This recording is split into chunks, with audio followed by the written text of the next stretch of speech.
Alhamdulillahirabbil alamin wa bihi nasta'in wa la umuri dunya waddin wassalatu wassalamun ala asrofil anbiya'i wal mursalin wa ala alihi wa sahbihi ajmain amma ba'du. Rabbi shrah li sadri wa yassir li amri wahlul 'uqdatam min lisani yafqahu qawli amma ba'du. Yang terhormat Bapak FIP Daunam Yogyakarta, Bapak Iwan Eka Putra. Yang terhormat Ibu Deputi FIP Daunam Yogyakarta, Ibu Ririn Widiastuti. Yang terhormat para senior manajer dan manajer Daunam Yogyakarta.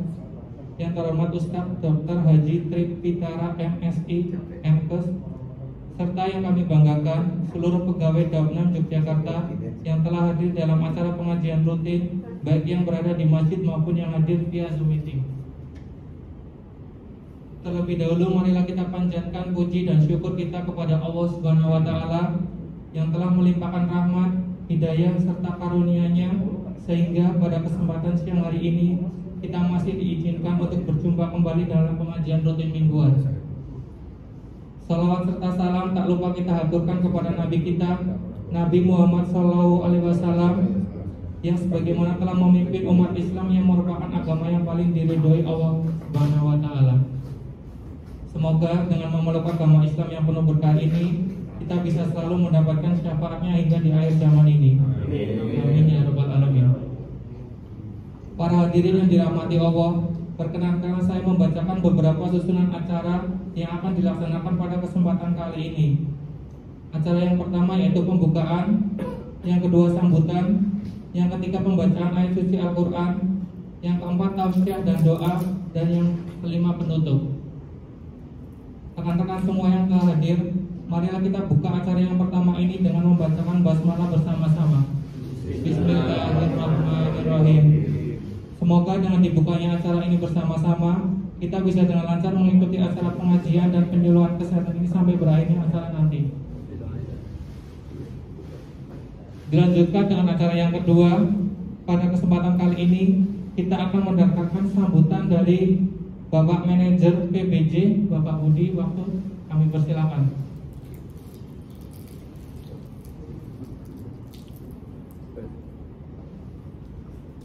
Assalamualaikum warahmatullahi wabarakatuh.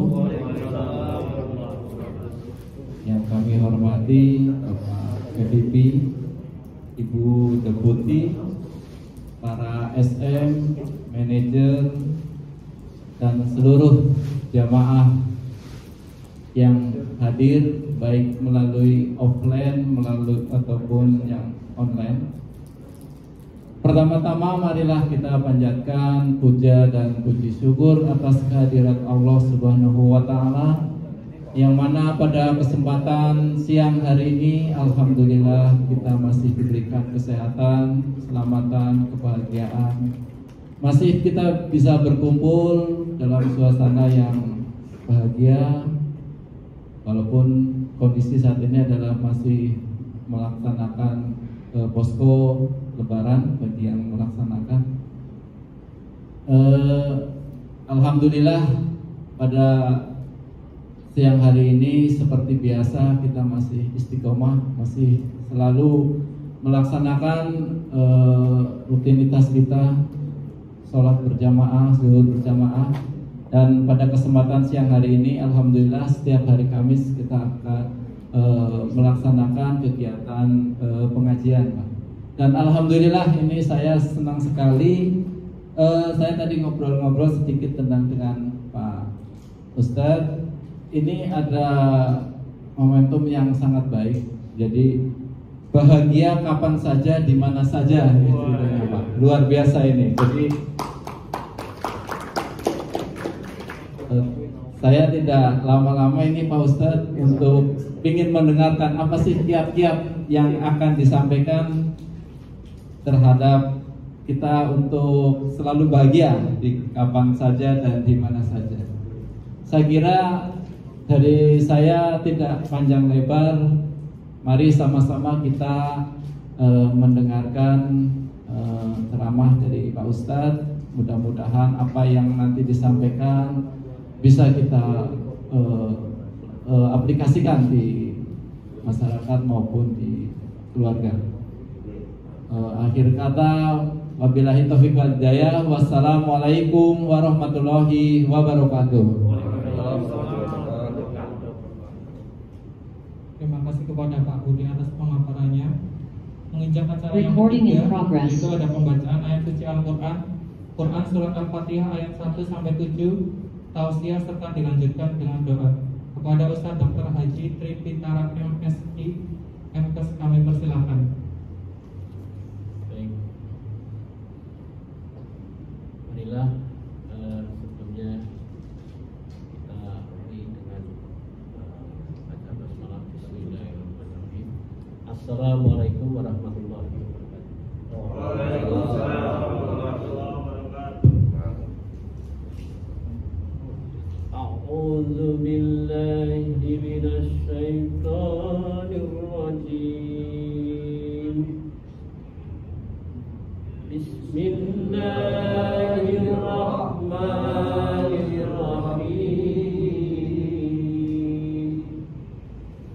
Alhamdulillahi rabbil alamin.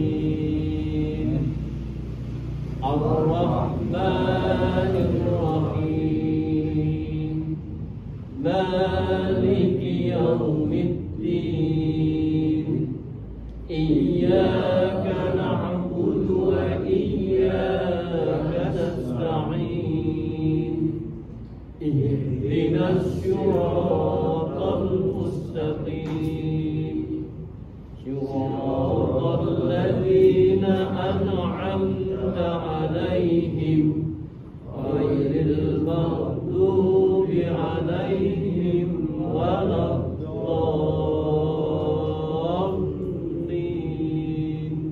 Amin. Baik. Langsung.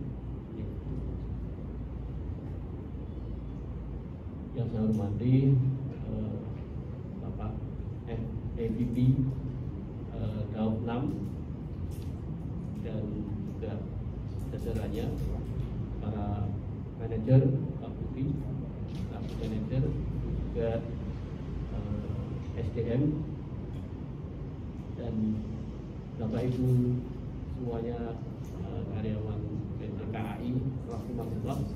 Assalamualaikum warahmatullahi wabarakatuh. Waalaikumsalam warahmatullahi wabarakatuh. Alhamdulillah, alhamdulillahirabbil alamin. Wassalatu wassalamu ala asrofil anbiya'i wal mursalin wa ala alihi wa sahbihi ajmain. Rabbi shrah li sadri wa yassir li amri wahlul 'uqdatam min lisani yafqahu qawli. Bapak Ibu jamaah PT KAI rahimahullah, dan bukan PT KAI saja ya. Hari ini sebelumnya saya mau memperkenalkan diri, mohon biodatanya. Next. Ya. Nah, saya dalam hari ini adalah nama yang tidak pernah ada yang menyamai ketika disebutkan semuanya.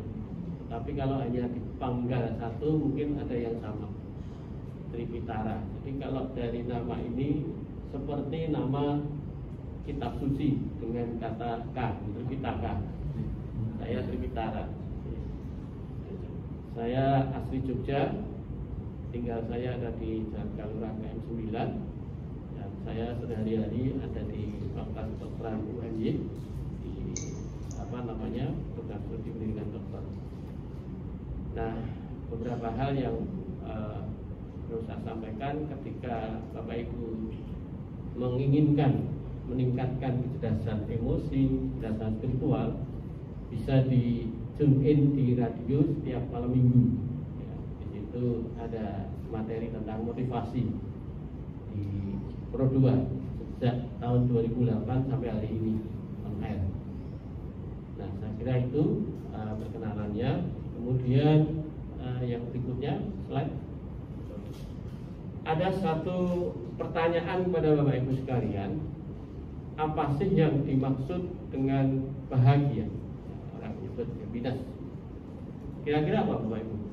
Bahagia ini apa? Yang sering disebut-sebut tadi bahagia, dalam kondisi bahagia. senang. Bahagia itu diartikan senang. Sebetulnya bahagia dan senang itu dua hal yang dimensi berbeda. Karena seseorang yang bahagia belum tentu senang, ya, belum tentu merasakan kesenangan. Tetapi orang yang senang belum tentu membahagiakan. Maka dari itu, kalau senang itu unsurnya adalah apa yang diharapkan dan apa yang menjadi realita itu sama. Itu namanya bisa menjadi senang. Bapak Ibu menginginkan bisa makan enak, keturunan makannya enak, bisa senang. Tapi Bapak Ibu, ketika yang terjadi Bapak Ibu menginginkan makan yang enak, tetapi yang dirasakan makanan yang enak itu ternyata nggak enak, pasti nggak senang. Nah, jadi ketika orang itu mendapatkan sebuah kesenangan, beda lagi dengan sesuatu yang membahagiakan. Bahagia itu kalau bisa saya sebutkan di sini, coba slide berikutnya. Iya. Jadi happiness is one thing you get. Lanjut. Nah, di sini bahagia itu adalah kemampuan Bapak Ibu menginginkan atau mengharapkan yang sudah Bapak Ibu raih. Jadi segala apa yang sudah Bapak Ibu raih, entah itu sesuatu yang dalam bentuknya menyenangkan atau tidak, itu Bapak Ibu bisa menyatakan diri bahagia. Nah, sesuatu yang sudah terjadi, boleh jadi itu yang diharapkan, tetapi ternyata tidak sesuai ekspektasi, Bapak Ibu nggak jadi sesuai dengan apa yang diinginkan, nggak senang jadi. Tapi kalau itu apapun yang Bapak Ibu ekspektasikan maupun yang tidak, itu sudah diraih, tidak ada suatu unsur kecewa, maka itulah suatu kebahagiaan. Nah, coba yang berikutnya. Slide. Bahagia ini berarti adalah kemampuan kita menerima dengan apa yang disebut dengan rasa syukur terhadap apa? Yaitu terjadinya sesuatu yang dialaminya dalam hidup. Karena itu seseorang yang bahagia itu dalam keadaan apapun dia akan bahagia terus. Nah, perlu dicatat ya Bapak Ibu sekalian. Orang yang bahagia itu adalah ada satu hal yang mendasar, yaitu karena ada menerima. Menerima, acceptance itu adalah syarat dasarnya. Syarat dasarnya orang bahagia itu adalah menerima. Dengan bagaimana menerimanya? Rasa syukur. Rasa syukur itu apa? Rasa berterima kasih pada Allah SWT. Nah, pertanyaannya, apakah kondisi orang itu mampu atau mudah orang itu menerima? Pertanyaannya, mudah atau tidak? Orang menerima itu sangat tidak mudah orang itu menerima segala sesuatu, walaupun sesuatu yang disebutkan yang dia terima tadi adalah sepertinya menyenangkan. Segala sesuatu yang menyenangkan itu sangat subjektif sekali. Si A menyenangkan, si B belum tentu menyenangkan. Tapi kalau yang namanya sebuah kebahagiaan itu general. Nah, karena itu orang yang berbahagia di dunia, yang saya sebutkan, orang yang berbahagia di dunia, maka orang tersebut adalah orang yang akan berbahagia di akhirat kelak. Nah, kata kuncinya di sini. Orang yang berbahagia di dunia, orang itu akan berbahagia di surga. Surga itu adalah tempat yang berbahagia abadi. Nah, sekarang pertanyaannya, apa dasarnya? Nah, sekarang begini. Dasarnya adalah kalimat yang Bapak Ibu tadi sudah baca. Coba Bapak Ibu. Ya. Oh, ini lebih jelas. Yang banyak. Oh, ini. Cek. Oh iya. Baik. Benar sekali ini. Saya buka ya.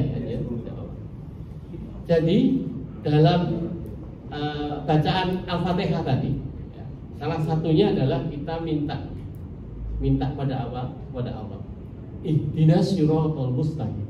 Ya. Nah ini, ya Allah tunjukkanlah kami jalan yang lurus. Jalan yang lurus itu yang bagaimana? Yaitu jalannya orang-orang yang telah Engkau beri nikmat. Ya.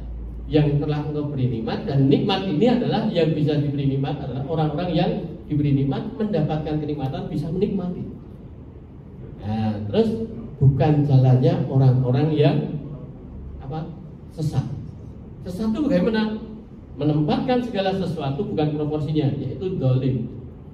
Jadi kita minta senantiasa untuk ditunjukkan jalan yang lurus, dan lurus itu jalan yang dalam bentuknya adalah jalan ilahi, jalan agama Islam.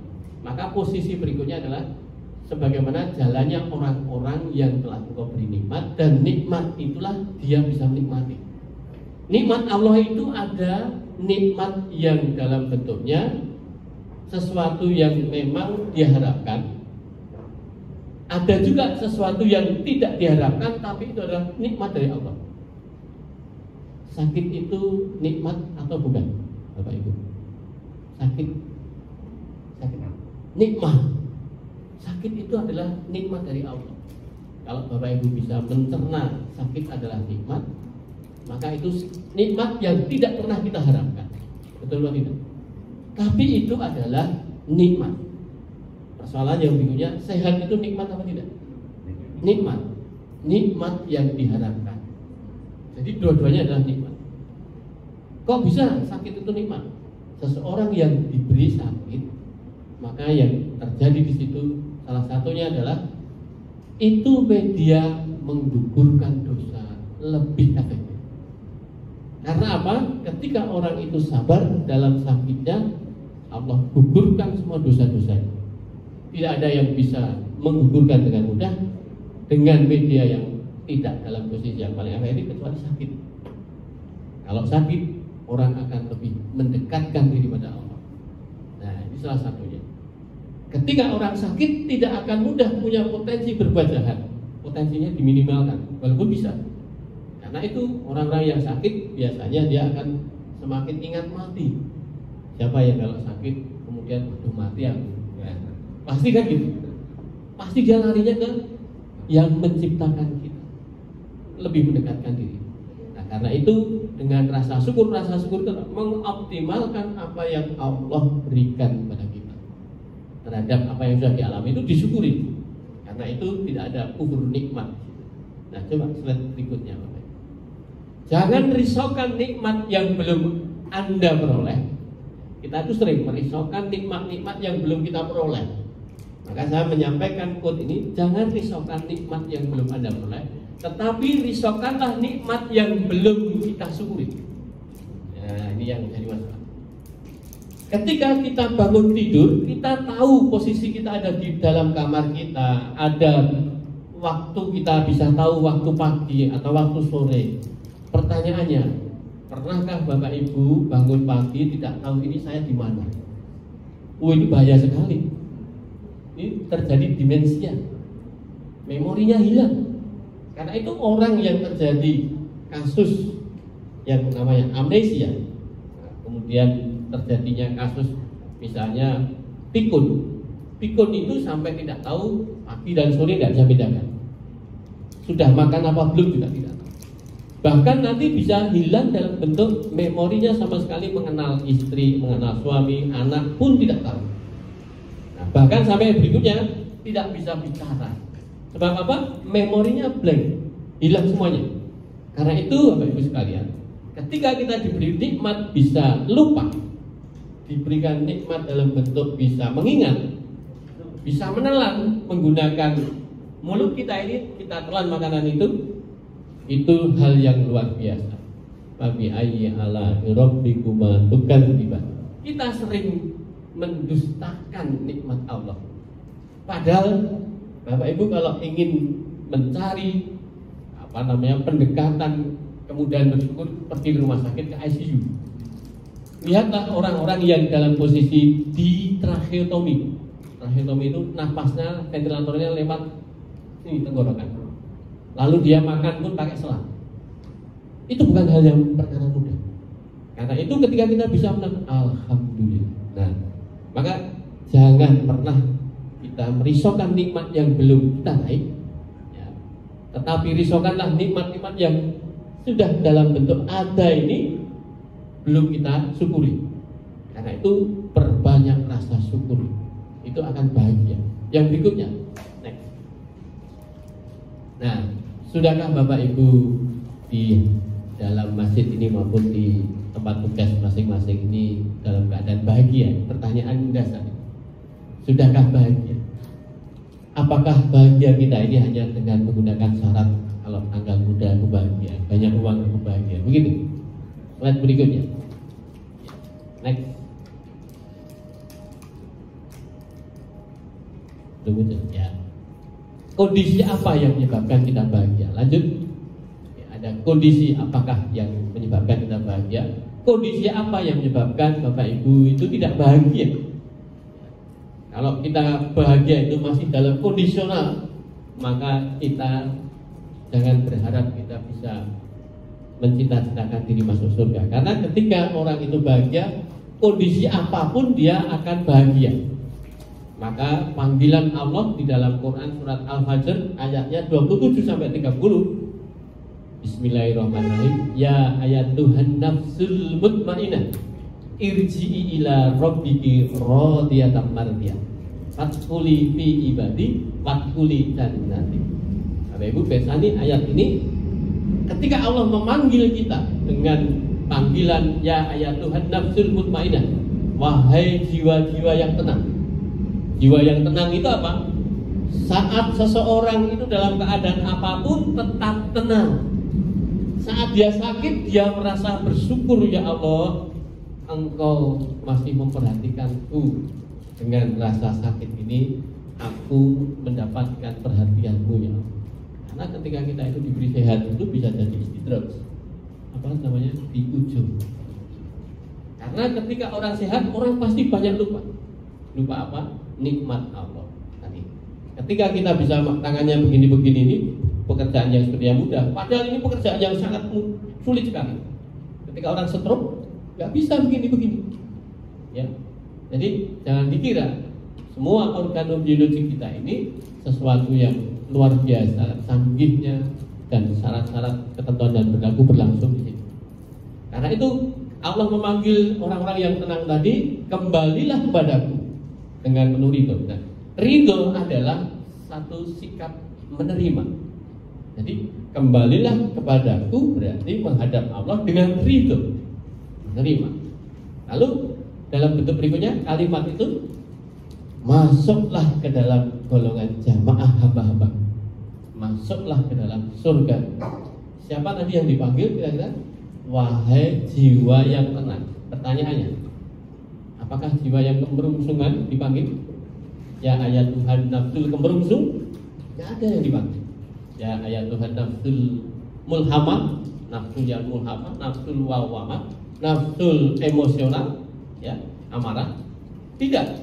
Jadi orang-orang yang senantiasa tenang jiwanya, itulah orang-orang yang berbahagia. Karena itu kondisi apa yang menyebabkan Bapak Ibu bahagia? Tidak bahagia dan bahagia. Next coba, yang berikutnya.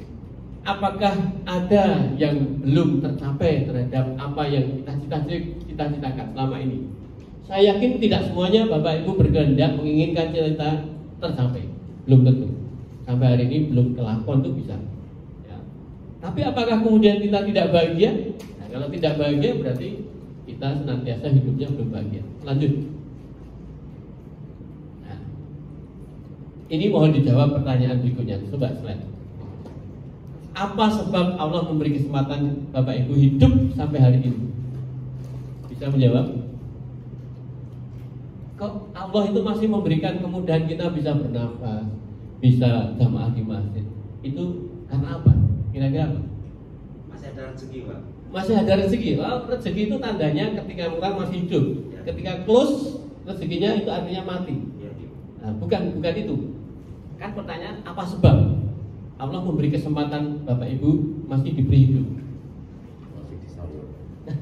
Karena kita dalam posisi masih disayang Allah, ya.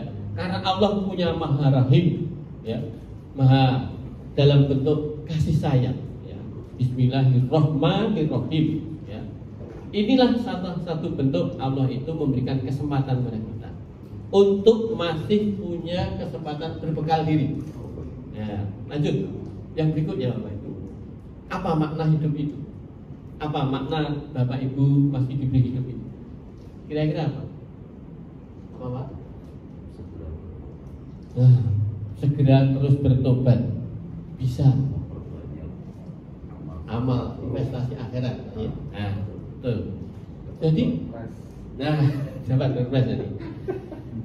Makna hidup itu adalah kita ini dalam bentuknya senantiasa untuk kembali kepada visi hidup itu. Visi hidup kita itu apa? Jadi hidup ini tidak lain adalah ketika Allah menyampaikan tadi ibadah. Wa ma khalaqtul jinna wal insa illa liya'budun. Tidak aku ciptakan jin dan manusia kecuali untuk ibadah. Ibadah itu tidak hanya sholat. Ibadah itu apapun yang kita kerjakan karena Allah, itulah ibadah. Maka 24 jam ibadah Bapak Ibu. Bapak Ibu dalam keadaan sekarang ini tolabul ilmi, bismillahirrahmanirrahim, saya mencari ilmu untuk bekal akhirat. Bismillah. Itu bismillah tandanya kita niat karena Allah ibadah. Tapi ketika Bapak Ibu berbagi kepada orang lain hanya karena kasihan agar orang, ya itu kok terlalu mesake, tak kasih dia. Tapi tidak bismillah, hanya berbuat baik, tetapi belum mendapatkan pahala, bukan masuk dalam kerangka ibadah. Nah, jangan sampai seperti itu. Kita rugi, karena semua hidup nafas kita ini selalu karena Allah. Innamal a'malu binniyat. Ya, lanjut. Apa tujuan hidup bagi Bapak Ibu? Ya, kembali tadi ibadah. Yang dilanjutkan next berikutnya. Apa tujuan Bapak Ibu kerja selama ini? Apa kira-kira Pak? Ibadah lagi. Jadi jangan sampai kita itu bekerja di tempat profesional. Bapak Ibu di PT KAI kan profesional, bukan tempat orang gotong royong.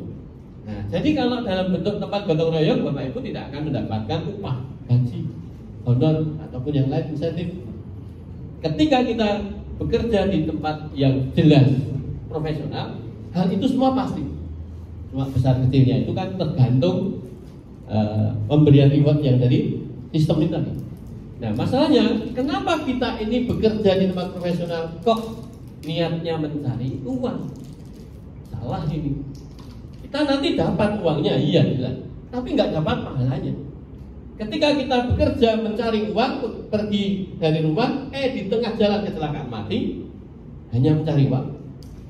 Su'ul khotimah tadi, bukan husnul khotimah. Sebab apa? Bukan niatnya karena ibadah. Kalau tadi niat karena ibadah, maka bekerja mendapatkan uang, iya, mendapatkan pahala, iya, mendapatkan keberkahan, terus mengalir pada diri kita. Ketika mati di dalam perjalanan ataupun dalam pekerjaan, husnul khotimah. Nah, itu yang harus kita cari di dalam hidup ini. Next.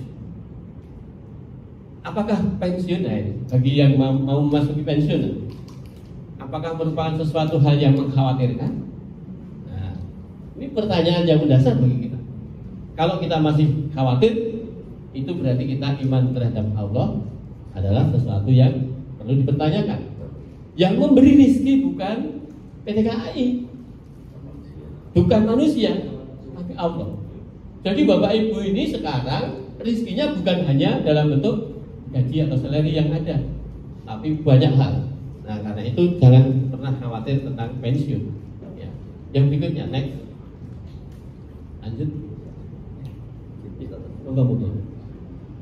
Apakah Bapak Ibu sudah mempersiapkan pensiun? Nah, persiapan yang paling mendasar adalah persiapan mental, persiapan yang namanya spiritual. Silakan. Jadi itu adalah hal-hal yang perlu kita persiapkan. Kapanpun orang itu bisa dipensiun dalam keadaan usia pensiun atau usia sebelum pensiun dan seterusnya. Ya, selanjutnya next. Lanjut aja. Nah, sekarang ini bahagia itu ada terbagi menjadi 3 macam. Next.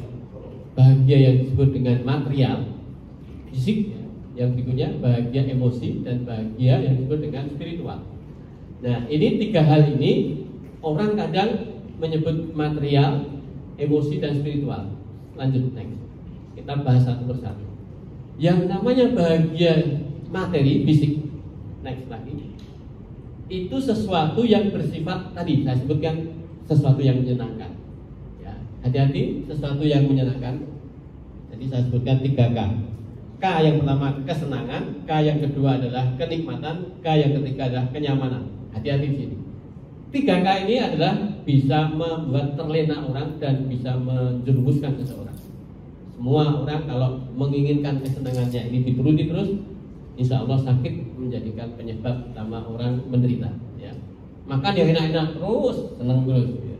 Pasti kolesterolnya tinggi, DM bisa terjadi, stroke bisa terjadi. Itu adalah satu hal yang fisiknya. Makanya sesuatu yang bersifat menyenangkan membuat nikmat serta nyaman sesuai apa yang diharapkan. Makanya tadi ini bukan sebuah kebahagiaan ya, tapi itu adalah kebahagiaan semu. Namanya kebahagiaan material atau kesenangan yang sifatnya indrawi. Coba slide berikutnya. Maka dapat dilihat sesuatu dengan indrawi kita. Hal inilah yang membuat orang sering terlena. Ya, hal yang bagus, indah, mewah dan seterusnya itu membuat orang tergiur, ya, dibuai oleh keindahannya tadi. Selanjutnya, next. Kebahagiaan materi sebenarnya bukanlah kebahagiaan, tetapi hanyalah bentuk kesenangan atau kegembiraan yang sesaat saja. Tadinya belum bisa membeli mobil, begitu beli mobil, mobil baru sehari 2 hari sudah menjadi tidak bahagia lagi. Kenapa? Dia sudah bosan, ingin yang lebih dari mobil seperti itu. Yang tadi hanya untuk biar nggak kehujanan, selanjutnya ingin yang ada AC-nya, yang nyaman, yang empuk dan seterusnya. Sudah punya, berikutnya yang lebih mahal dan pajaknya lebih mahal. Nah, ini orang tidak akan pernah ketemu dengan kesenangan yang dia senangi. Lanjut, next. Nah, ini bagian dari gambaran ketika kita itu mencari, ya, mengejar uang. Uang ini juga tidak akan pernah kita dapatkan dengan seperti yang kita membuat senang tadi. Mobil, tempat makan dan seterusnya. Lanjut, next. Apakah kebahagiaan materi merupakan cita-cita Bapak Ibu selama ini? Jika ya, maka kita revisi saja. Maka perbaiki revisi dari cita-cita ini. Karena ini kita akan kecewa seumur hidup. Lanjut, next. Jika ya, hati-hati, kebahagiaan ini kebahagiaan semu. Jika materi ini pun Bapak Ibu belum mendapatkan ataupun sudah mendapatkan, pasti itu akan terjadi, justru tidak akan mendapatkan seperti apa yang kita harapkan. Kebahagiaan materi ini pemeran utama banyak orang menjadi stres, depresi, bahkan bunuh diri. Nah, next berikutnya. Nah, ini salah satu bagian contoh ya. Harta melimpah, ya, kekayaan apapun yang kita punya tidak dapat membeli. Yang pertama adalah kebahagiaan, yang kedua kesehatan kita. Uang yang banyak itu hanya mampu membeli fasilitas kesehatan, bukan membeli kesehatan. Vaskes itu membeli. Misalnya Bapak Ibu bisa opnam di VIP. Pertanyaannya, bisa sembuh nggak penyakitnya? Belum tentu, bahkan tidak bisa sembuh. Ada 4 hal di dalam orang sakit ini secara medis. Ya. Yang pertama adalah ketika orang sakit itu bisa sembuh total, sembuh sempurna. Tapi itu tidak semua yang penyakit bisa seperti itu. Karena yang kedua adalah ketika kena penyakit, orang diobati, ternyata diobati seumur hidup tidak bisa sembuh, hanya dikendalikan. Contohnya hipertensi, diabetes, ya. Orang-orang yang terjadi gangguan-gangguan metabolik itu adalah gangguannya diobati selama hidup, asma termasuk. Kemudian yang berikutnya, ketika diobati ternyata sembuh tapi cacat, orang TBC misalnya. Nah, tapi yang keempat, diobati nggak sembuh tapi mati. Nah, itu 4 hal ini. Maka kesehatan itu tidak bisa dibeli dengan uang. Makanya harta melimpah tidak ada artinya. Kemudian contoh konkret bahwa artis komedi Robin Williams, Whitney Houston, Michael Jackson, Akil Mukhtar dan seterusnya ini yang saya sebutkan ini, orang-orang mendapatkan kekayaan yang luar biasa ini. Mereka meninggal, ini yang sudah meninggal ya. Whitney Houston, Michael Jackson, komedian ini juga meninggal. Mereka itu adalah orang-orang bingung karena hartanya, ya, yang akhirnya meninggalnya mengenaskan. Sedangkan Akil Mukhtar, dia seorang ketua MK waktu itu, uangnya saja sudah banyak gajinya, ya, ratusan juta dalam sebulannya, belum bonus-bonus yang lainnya. Tapi itu pun melakukan korupsi, akhirnya menjadi terpidana dan akhirnya dipenjara. Termasuk Ruby Rubianti. Ini yang saya sebutkan ini adalah yang sudah terjadi. Next selanjutnya. Nah, hati-hati. Kenapa hati-hati selanjutnya? Karena rezeki kita ini hanyalah yang kita sedang makan secara material. Bapak Ibu makan makanan dikonsumsi. Kalau masih di box itu belum rezeki kita. Karena nanti ada kucing dimakan kucing, ya sudah selesai. Kan? maka sesungguhnya yang kita sedekahkan, yang kita infakkan dan kita zakatkan ini adalah harta kita yang sesungguhnya. Harta kita yang masih di saldo di bank, deposito dan sebagainya, itu bukan milik kita. Kita mati sudah jadi hak waris, milik anak kita, milik istri kita atau yang punya ahli waris tadi. Jadi bukan lagi milik kita. Nah, yang berikutnya next. Lanjut. Nah, di sini di dalam Quran surat Al-Mu'minun ayat 55 sampai 56 yang artinya, apakah mereka mengira bahwa harta dan anak-anak yang kami berikan pada mereka berarti bahwa kami bersegera memberikan kebaikan kepada mereka? Nah, ternyata tidak. Sebenarnya mereka tidak sadar. Kita ini sadar atau tidak sadar sering mengelulukan itu tadi, material. Lanjut next. Nah, jangan kita letakkan sebuah harta dan anak-anak sebagai sebuah harapan dan syarat untuk dapat kebahagiaan. Bagi orang yang belum dikarunia anak sampai akhirnya meninggal, maka kebahagiaan tidak pernah didapat. Kenapa sebabnya? Karena dia syaratnya kalau aku punya anak aku bahagia. Nah, kapan pun tidak akan bahagia dia. Ketika harta, kalau saya belum kaya itu saya belum bahagia. Belum pernah mendapatkan harta yang seperti yang dikehendaki, kok mati? Selama hidup tak pernah bahagia. Apakah dia kemudian bisa masuk surga? Jawabnya insya Allah tidak. Sebab apa? Dia bukanlah orang yang bersyukur. La in syakartum la azidanakum wa la in kafartum inna adzabi lazim. Ya, Allah itu memberikan nikmat pada orang-orang yang bersyukur, ditambah-tambah nikmatnya. Tapi wala in kafartum, kalau kita itu kufur atas nikmat, maka ingat azab itu pedih. Azab itu masuknya kemana Bapak? Siksa. Siksa itu di mana? Neraka. Berarti bukan di surga. Nah, jadi kita jangan pernah tidak bersyukur. Karena itu bahagialah dimanapun. Ya, lanjut. Permasalahan inilah yang menjadi sumber penyebab utama Bapak Ibu menjadi galau, was-was, cemas, stres dan bisa depresi dalam menghadapi masa depan kita. Lanjut. Ya. Kebahagiaan emosi, seperti apa kebahagiaan emosi? Nah, kebahagiaan emosi itu adalah yang didasari oleh pikiran yang sehat dan perasaan. Nah, apa itu? Lanjut. Next. Umumnya atau orang yang kita sebut dengan orang yang secara umum lumrah, sesuatu yang dapat diterima oleh nalar, yaitu nalar sehat. Dan perasaan itu adalah semua yang menyenangkan atau mengembirakan dan membuat nyaman. Lanjut. Apa itu yang menyenangkan dan membuat perasaan itu nyaman? Perkataan baik seseorang. Jadi kita diperlakukan baik, sopan, dihormati, itu adalah emosi, kebahagiaan emosi. Kalau kita nggak diperhatikan, nggak dilihat eksistensi kita, maka seolah-olah kita diabaikan, dinolkan, ya, dinihilkan, nggak dihargai. Itu emosi, kebahagiaan emosi. Kalau Bapak Ibu mencari kebahagiaan emosi, maka yang ada ya kecewa dan kecewa. Karena apa? Tidak semua orang itu bisa memperhatikan kita, bisa menghormati kita, dan seterusnya. Lanjut. Nah, orang dapat penghargaan, orang diminta sambutannya untuk ini, itu, dan itu seolah-olah kita menjadi orang yang ada di awang-awang, ya, mengawang-awang. Coba lanjut set, next-nya. Jika Bapak Ibu ingin selalu mengejar kebahagiaan emosi, ini akan menjadi masalah yang terjadi setiap hari. Apa masalahnya? Nah, Bapak Ibu menjadi orang yang mudah tersinggung, ya, ketika ada orang nggak menghormati, padahal kita ini punya kedudukan tinggi di kantor, dia nggak kenal, maka kita menjadi orang yang tersinggung, nah, kecewa, sakit hati, marah, sulit untuk bisa memaafkan orang lain dan bisa menjadi pendendam. Nah, karena apa? Merasa dia dilecehkan. Padahal kita itu tidak ada orang yang menghormati, kita itu kalau menjadi orang terhormat di sisi Allah tetap terhormat. Kita tidak akan pernah jatuh harga diri kita karena orang lain menjatuhkan harga diri kita. Nggak pernah bisa orang menjatuhkan harga diri kecuali kita sendiri yang menjatuhkan diri. Lanjut. Next. Nah, kalau begitu bagaimana solusinya? Lanjut. Kejarlah kebahagiaan spiritual. Ingatlah usia kita pendek. Nah, usia kita itu pendek. Berapapun usianya. Usia pensiun itu berapa? 55 ya.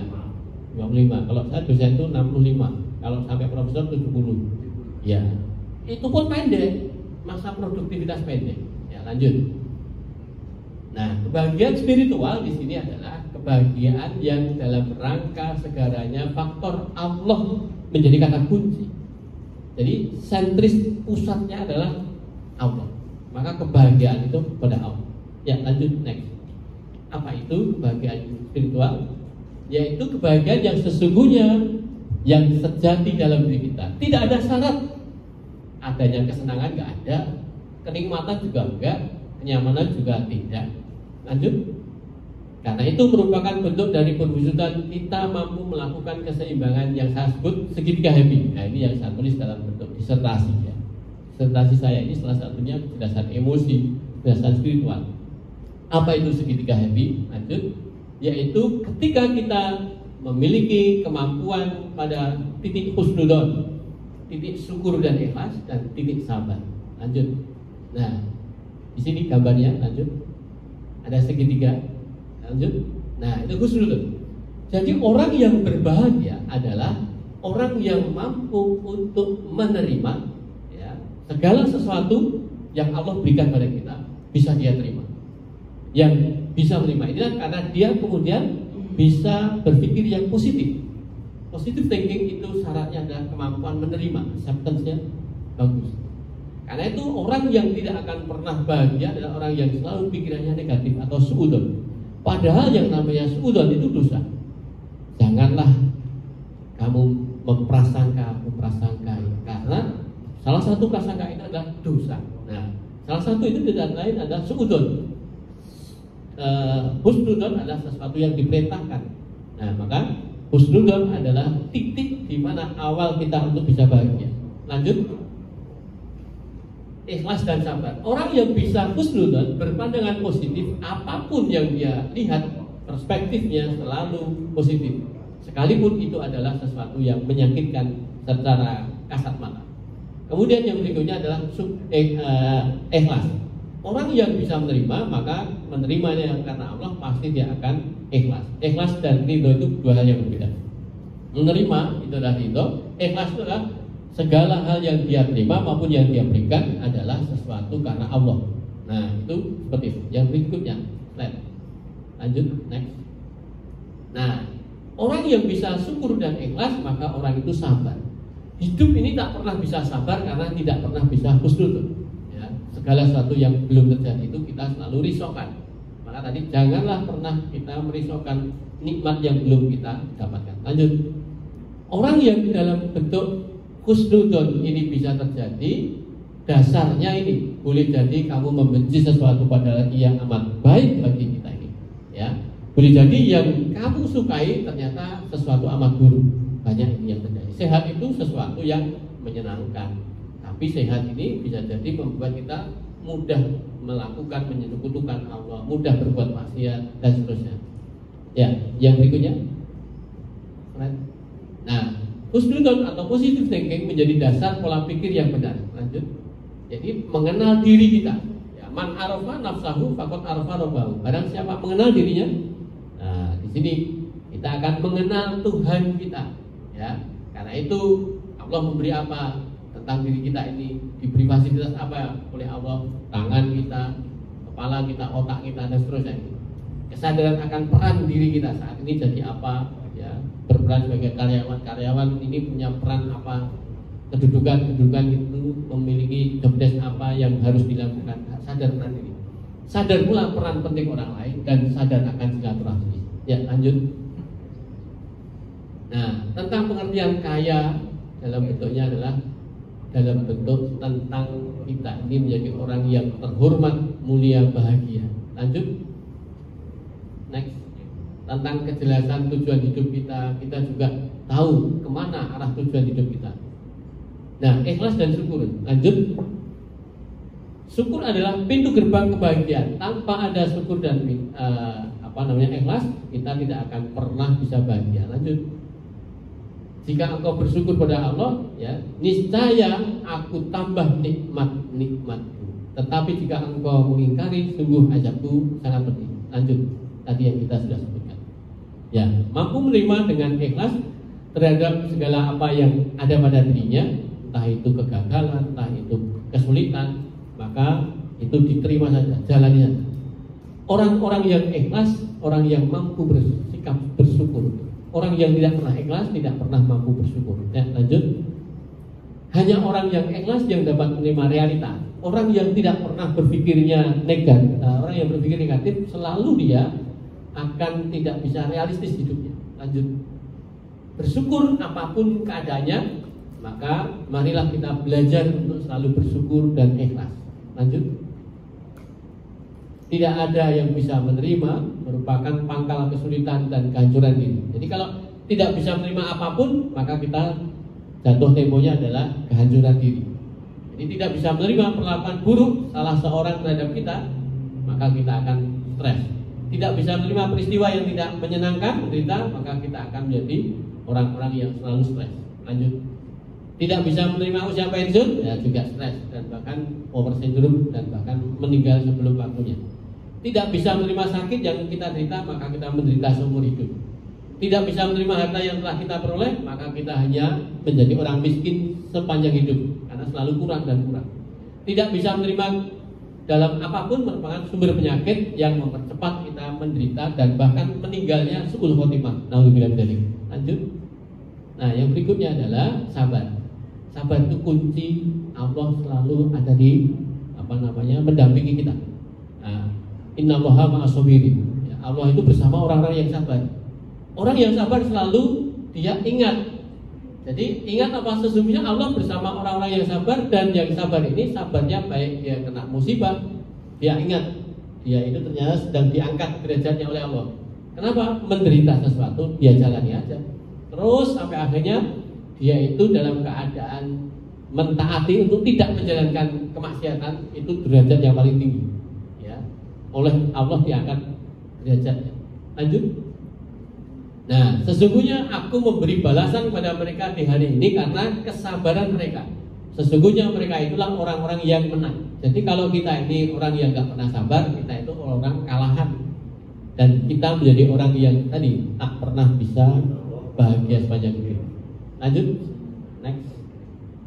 Kesabaran adalah kunci untuk menikmati hidup. Maka kalau orang-orang yang tidak pernah sabar, dia tak pernah bisa menikmati hidup. Tadi seperti yang tadi minta petunjuk pada Allah, jalan yang lurus dan jalannya orang-orang yang beri nikmat, kita diberi nikmat nggak bisa menikmati. Ya, lanjut. Nah, ini Bapak Ibu, quote yang saya tulis ini, sabar itu merupakan fondasi akhlakul karimah, akhlak yang mulia. Langkahnya orang itu terjadi tidak berakhlak mulia karena tidak banyak orang yang sabar. Nah, sadar bahwa Allah itu Maha Suci, maka ketika ada orang dalam keadaan tidak baik pada kita, kita ingat, oh Allah sedang mengirim seseorang untuk kita menjadi sabar. Kita ketemu orang yang menjelai, ya, menjengkelkan, maka ingat, subhanallah, Allah itu Maha Suci, tidak pernah salah. Allah mengirimkan orang ini tepat untuk saya. Untuk apa? Dia menjadi trainer bagi saya untuk menjadi orang yang sabar. Kenapa sebabnya? Karena saya betul-betul praktikum langsung pada orang itu agar saya bisa berbuat sabar. Nah, kalau kita ketemunya dengan orang-orang yang sabar, kita nggak bisa sabar. Sebab apa? Kita dinina bubukan oleh kesabaran dia. Tapi kalau kita ditemukan dengan orang-orang yang seperti itu, Allah itu Maha Suci dan orang itu bukanlah orang yang suci, penuh khilaf dan salah, maka saya maafkan. Nah, saya bisa memaafkan itu karena Maha Suci Allah. Karena dia adalah manusia, maka dia tempatnya khilaf dan salah, saya maafkan dia. Maka saya menjadi orang yang sabar. Dia jelai, saya nggak akan tersinggung, tidak akan marah dan seterusnya. Nah, ini sabar. Lanjut, next. 1 menit lagi. Lanjut aja. Lanjut. Terus. Nah, ini segitiga happy ini. Lanjut lagi. Kalau kita sudah bisa ketiga halnya ini, maka kita akan menjadi orang yang akhlakul karimah, menjadi orang yang dalam posisinya manusia dengan perilaku yang mulia, akhlak yang mulia. Karena itu kita bisa mengambil hikmah. Ya, lanjut next. Menjadi manusia yang pembelajar. Di dalam perusahaan PT KAI ini kan menjadi suatu perusahaan yang memberikan pelayanan. Memberikan pelayanan dalam bentuk layanan ini dalam keadaannya apa? Agar supaya bisa mereka yang melayani menjadi orang yang bahagia. Nah, kita ini menjadi orang harus senyum, menjadi orang yang ini tidak ada beban. Karena itu menjadi orang yang bahagia dibagikan kepada yang lain, maka kita menjadi bersedekah kebahagiaan kepada orang lain, dan kita memberikan pelayanan ini menjadi amal jariah kita. Demikian Bapak Ibu sekalian, semoga bermanfaat. Assalamualaikum warahmatullahi wabarakatuh. Waalaikumsalam. Sekaligus doa aja. Ya. Marilah kita tutup dengan berdoa bersama-sama, mohon diaminkan. Allahumma inna nas'aluka salamatan fid din wa afiatan fil jasad wa ziyadatan fil ilmi wa barakatan fil rizqi wa taubatan qabla al-maut wa rahmatan minal maut wa maghfiratan ba'da al-maut. Rabbana la tu'akhidna in nasina aw akhtana. Rabbana wa la tahmil 'alaina isran kama hamaltahu 'alal ladzina min qablina. Rabbana wa la tuhammilna ma la taqata lana bih wa'fu 'anna waghfir lana warhamna anta maulana faghfirna 'alal qaumil kafirin. Rabbana atina min ladunka rahmah wa hayyi' lana min amrina rasyada. Rabbana hab lana min azwajina wa dzurriyyatina qurrata a'yun waj'alna lil muttaqina imama. Rabbana atina fid dunya hasanah wa fil akhirati hasanah wa qina adzabannar. Amin amin ya rabbal alamin. Assalamualaikum warahmatullahi wabarakatuh. Waalaikumsalam warahmatullahi wabarakatuh. Terima kasih kepada Ustadz Tri Pitara. Semoga kita semua bisa menjadi pribadi yang mampu hidup bahagia di jalan Allah Subhanahu wa taala, baik bagi diri sendiri maupun orang di sekitar kita. Amin amin ya rabbal alamin. Bapak Ibu seluruh pekerja Gabungan Yogyakarta yang hadir baik di masjid maupun via aplikasi Zoom, alhamdulillah alamin, rangkaian acara telah dilaksanakan dan berjalan